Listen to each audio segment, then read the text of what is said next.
if you knew you were enough? What would your life look like?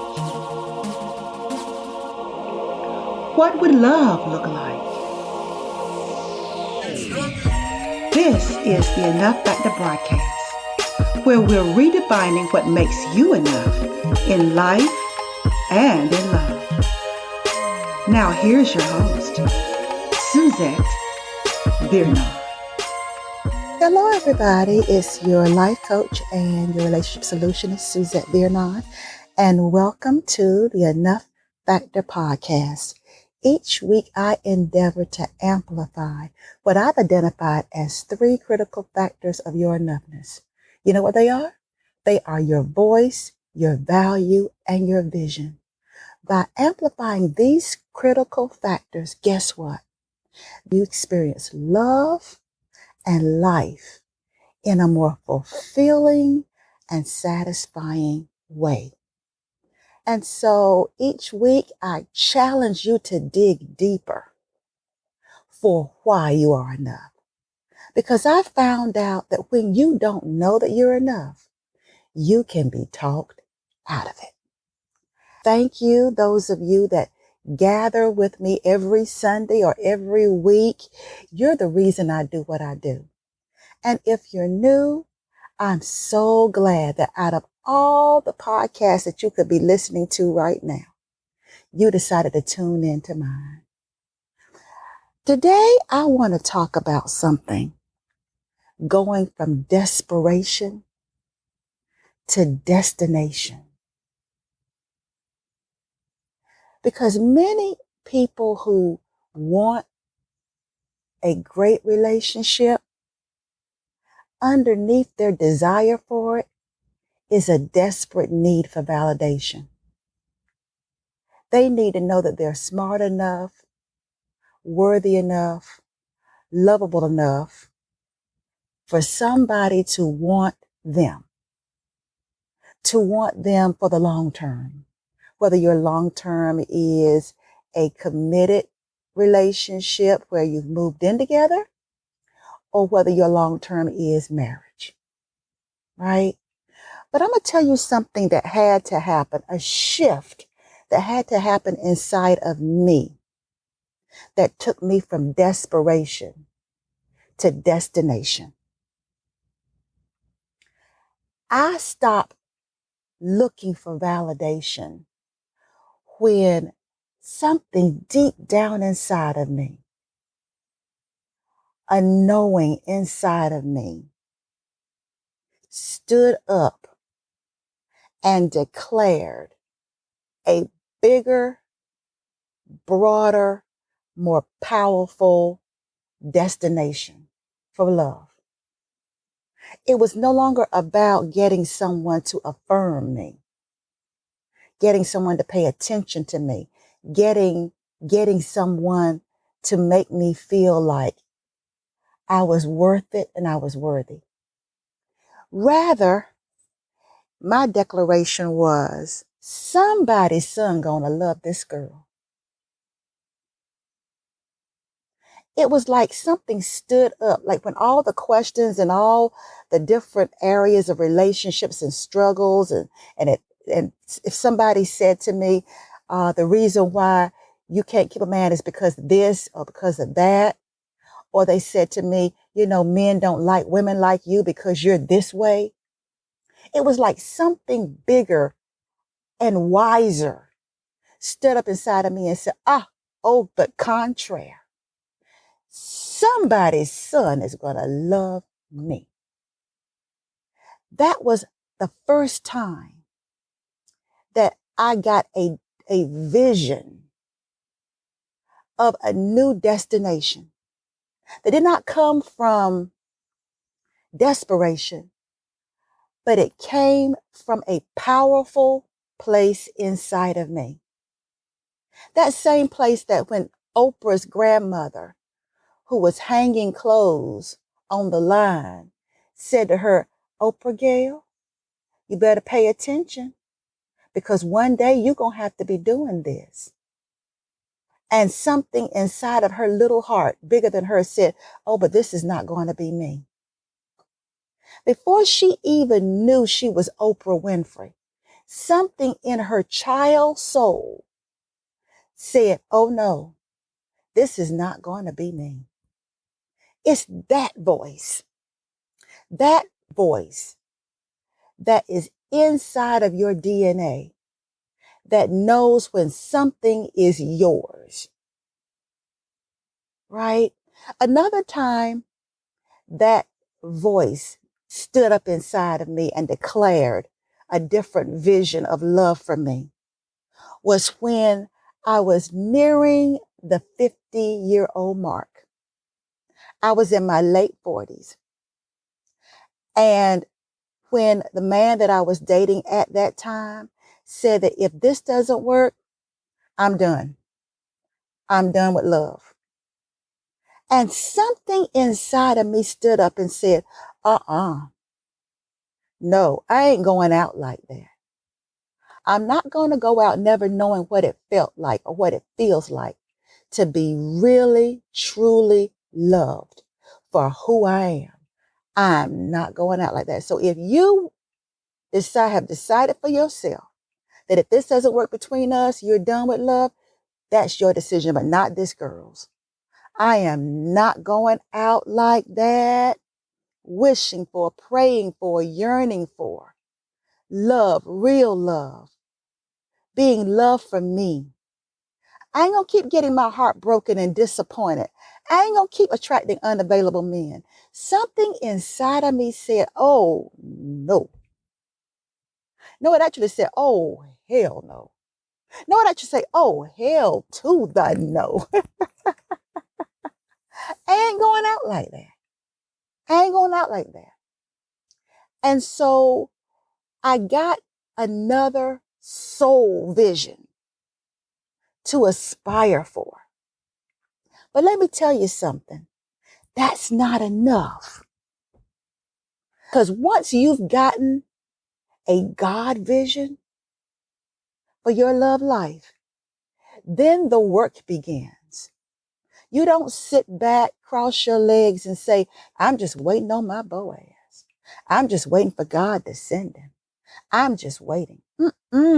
That's when you cooperate with the direction that the God in you has declared. That's when you look around and you say, okay, God, how can I align myself with this greater vision for me? Right? Those are the people I love to coach most. And my most recent coaching client embodied it. She came to me with a greater vision of love for herself. And she started wondering how many good men she might have passed over because of her being so quick to leave. Right? And that vision didn't come from a dysfunctional place. It came from an awareness that she was too quick on the trigger. She was too quick to leave. I recognize that because I was like that. I was quick to abandon him before he abandoned me. I was quick to do it. And her wise destination, her destiny, called her on it. And her desire was not to be so quick, to give herself a ready excuse or reason to bail, and to hold herself accountable, to stay in it long enough that if she left, it wasn't because of disregard, but that she would challenge herself to feel the discomfort and hang in there. And if she was going to leave, it would be from a place of empowerment. It'd be from a place of wisdom. I now know the reason why this person and I won't work, because I am more clear about who I am, and I am more healthy in my vetting process. And so she was such a gift to coach. I was her guide, but she already had a heart to cooperate, to hold herself more accountable. And it made her open to the insights I gave her, the blind spots I showed her, integrity that I challenged her on when she was giving herself a sexy reason to bail, instead of asserting herself and asking for clarity from the person she was dating. She assumed her way to the exit door. Anybody else out there do that? You make assumptions and you create rational reasons, but your rational reasons don't hold any weight because your real motivation is the same. It's unchanged, it's unchecked, and it's unchallenged. It is not born of true clarity. And I realized she reminded me of my own journey. Until my desire for love had a more empowered destination, I was going to keep right on attracting people who would either leave me or people that I would have to leave.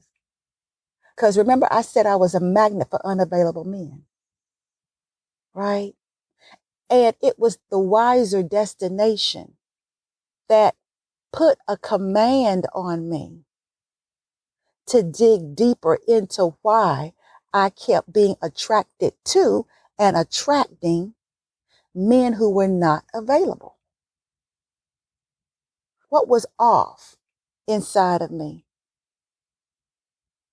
What misunderstanding about my worth and worthiness did I need to resolve so that I could start attracting men more worthy of my time and my energy, men moving in the direction of that destination, that more empowered destination that stood up inside of me. I didn't think myself into it. It wasn't the desperate me.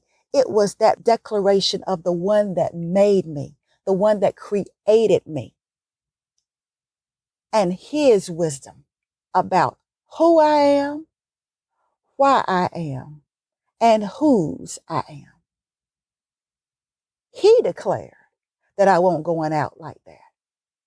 Declared it in my belly. And when I heard myself say it, something inside of me shifted. I now had something to move toward. And I had a reason to get relationship coaching, to challenge myself and press myself to move in that direction and to recognize the resources and tools God was putting in my path to help bring that vision to light. That's why I tell people, me finding my Mr. Right and my being married and happily married wasn't just something that just happened, a luck of the draw. I worked for it. I slayed my dragons.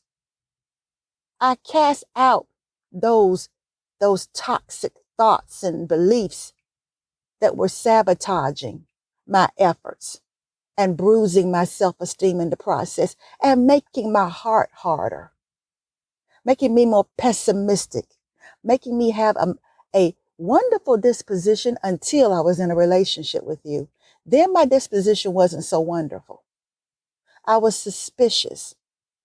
I was quick to create scenarios in my head that would justify me looking for that exit door.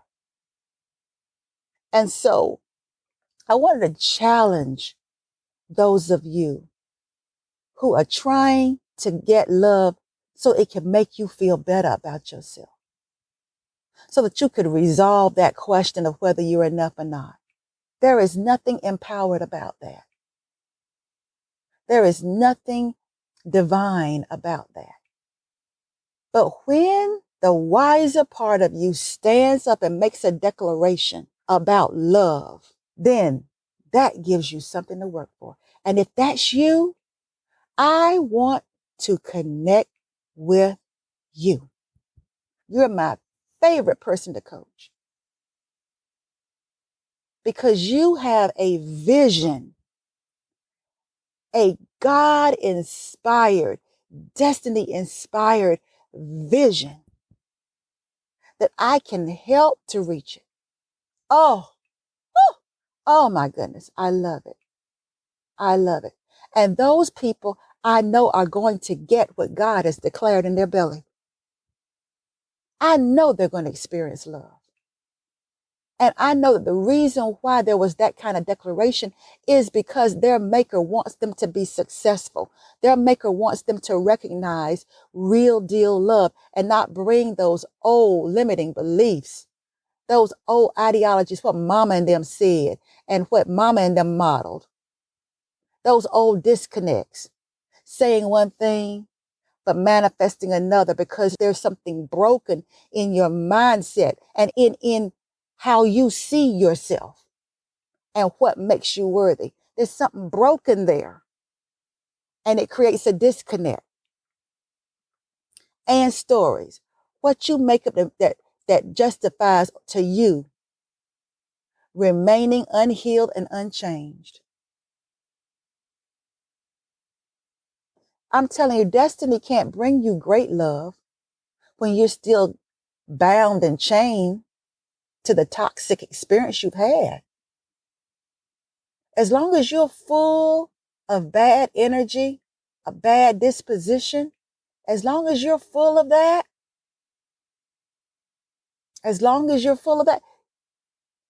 then nothing good can be given to you. Nothing affirming can be given to you. So if I'm talking to you, hey, I want to hear from you. How to get in contact with me? Just come to my website, SuzetteSolutions.com. Scroll to the bottom. It gives you my email and it also gives you my calendar. I would love to have a free consultation with you. That is, if we haven't had one already.